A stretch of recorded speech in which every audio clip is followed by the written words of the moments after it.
കാരണം നവ്യെ പോലെ തന്നെയാണ് ഞാനും.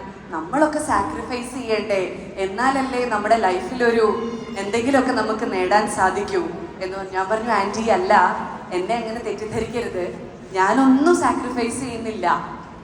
എനിക്ക് നൃത്തം ചെയ്യണം എന്നുള്ളത് എൻ്റെ ഏറ്റവും വലിയ ആഗ്രഹമാണ്.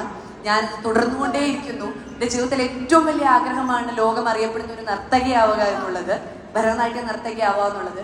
അതിനുവേണ്ടി ഞാൻ അശ്രാന്തം പരിശ്രമിച്ചുകൊണ്ടിരിക്കും. എനിക്ക് ഏറ്റവും ഇഷ്ടപ്പെട്ട ഒരു പാഷനാണ് എൻ്റെ അഭിനയം.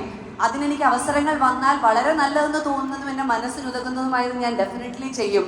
അതുകൊണ്ട് ഒരിക്കലും എൻ്റെ പാഷൻ മാറ്റിവെച്ചിട്ട് ഞാൻ ആർക്കൊക്കെയോ വേണ്ടി ജീവിതം സാക്രിഫൈസ് ചെയ്യുന്നതിൽ ഞാൻ വിശ്വസിക്കുന്നില്ല ആൻറ്റി എന്ന് പറഞ്ഞപ്പോൾ ആ ആൻറ്റി പൊട്ടിക്കരയാൻ തുടങ്ങി ഫോണിൽ. കാരണം എൻ്റെ അടുത്ത് പറഞ്ഞു, ഞാൻ നന്നായിട്ട് പാടുമായിരുന്നു, പക്ഷെ പിന്നെ ഒട്ടും എനിക്ക് ഫോളോ അപ്പ് ചെയ്യാൻ പറ്റിയില്ല. കുട്ടികൾക്ക് വേണ്ടിയും ഹസ്ബൻഡിന് വേണ്ടിയൊക്കെ മാറ്റി മാറ്റി വെച്ചപ്പോൾ ഹസ്ബൻഡും ബിസിയായി, കുട്ടികളും ബിസിയായി, എനിക്ക് ആരുമില്ലാത്തൊരു അവസ്ഥയായിരുന്നു.